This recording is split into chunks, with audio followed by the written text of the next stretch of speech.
तो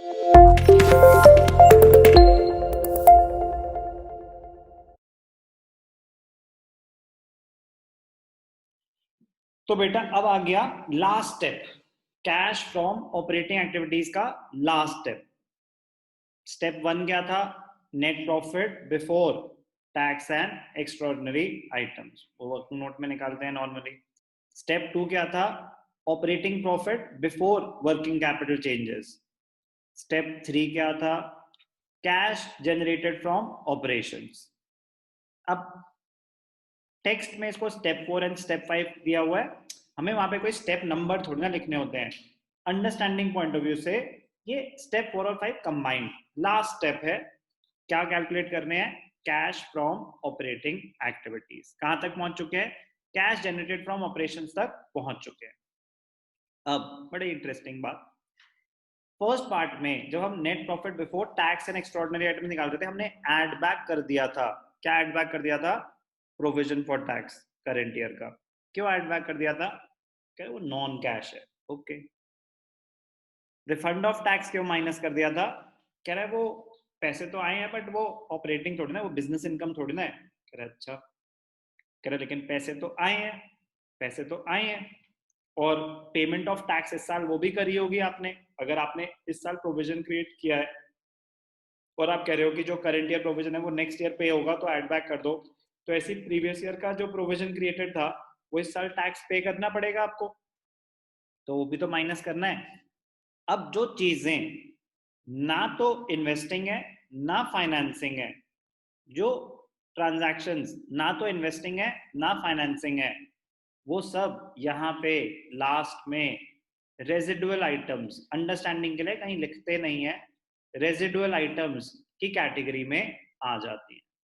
तो यहाँ रेजिडुअल आइटम में क्या ध्यान रखना है कि एक तरह से जो हम ऊपर कर चुके हैं ना उसी के रिवर्सल्स हैं और कुछ फ्लोज हैं।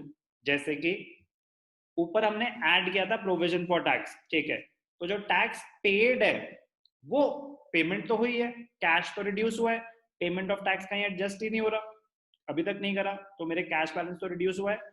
कैश माइनस कर देंगे, जितना भी टैक्स पेड है माइनस कर देंगे। रिफंड आया होगा, कैश आया होगा, आपने माइनस किया था ऊपर फर्स्ट पार्ट में जब net profit before tax and extraordinary निकाले थे, आपने माइनस किया था रिफंड ऑफ टैक्स कि ये ऑपरेटिंग इनकम नहीं है, बट पैसे तो आए हैं और ये इन्वेस्टिंग और फाइनेंसिंग भी नहीं है, तो ऑपरेटिंग में लास्ट में ऐड बैक कर देते हैं। तो यहाँ हो क्या रहा है?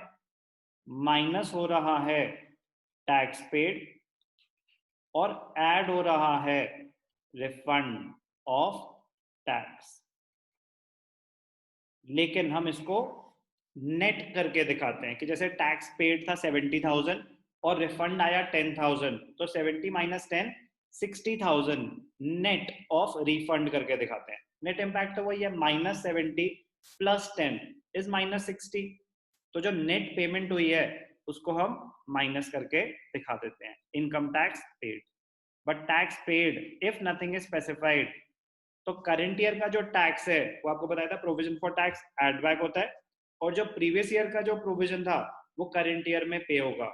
अगर कोई एडजस्टमेंट नहीं है तो प्रीवियस ईयर वाला टैक्स पेड कंसिडर करते हैं कि वो इस साल पे हो गया होगा, उसको माइनस कर देते हैं।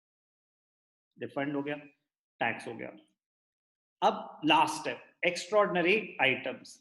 फर्स्ट पार्ट में जब हम कैलकुलेट कर रहे थे net profit before tax and extraordinary items, आपने एक्स्ट्रॉर्डनरी लॉसेस ऐड बैक कर दिए थे कि ये नॉन ऑपरेटिंग है, एक्स्ट्रॉर्डनरी गेन्स माइनस कर दिए थे कि ये नॉन ऑपरेटिंग है। कह रहे निकाल दिया कैश जनरेटेड फ्रॉम ऑपरेशंस, तो एक्चुअल बिजनेस से कितना पैसा आया वो तो ये था। लास्ट में आई कुछ रेजिडुअल ट्रांजैक्शंस, कह रहे ठीक है आपने एक्स्ट्रॉर्डनरी लॉसेस रिवर्स कर दिए, अब कहाँ दिखाऊं उसको? क्या वो इन्वेस्टिंग है, क्या वो फाइनेंसिंग है? अगर है तो मैं वहां दिखा देता हूँ, लेकिन अगर नहीं है, स्टॉक डिस्ट्रॉय हुआ है और कुछ नेचर मेंशन नहीं है, तो ऑपरेटिंग ही माना जाएगा। तो जो आपने एक्स्ट्रॉर्डनरी लॉसेस ऊपर ऐड बैक किए थे एग्जैक्टली वही यहाँ पे रिवर्स हो जाएंगे। तो क्या एक्स्ट्रॉर्डनरी लॉसेस माइनस हो जाएंगे, यहाँ पे माइनस कर देंगे एक्स्ट्रा ऑर्डिनरी लॉसेस। क्यों माइनस कर देंगे? आपने स्टार्टिंग में ऐड बैक किए थे ये बोल के कि ये नॉन ऑपरेटिंग है, तो इनको रेलेवेंट जगह दिखाएंगे। तो ना तो इन्वेस्टिंग है ना फाइनेंसिंग है, तो रेलेवेंट जगह कौन सी बची? नहीं है कोई जगह, तो फिर यार रेजिडुअल में आपको ऑपरेटिंग में ही दिखाना पड़ेगा। तो ऑपरेटिंग एक्टिविटीज में हमने पढ़ा था, तो वहाँ डेफिनेशन में ही था कि revenue producing activities and those items which are neither investing nor financing are shown under cash from operating activities. तो एक्स्ट्रॉर्डनरी लॉसेस ऊपर ऐड हुए थे या माइनस हो गए, एक्स्ट्रॉर्डनरी गेन्स स्टार्टिंग में माइनस हुए थे, अगर वो इन्वेस्टिंग फाइनेंसिंग नहीं है तो यहाँ पे वो लास्ट में ऐड हो जाएंगे।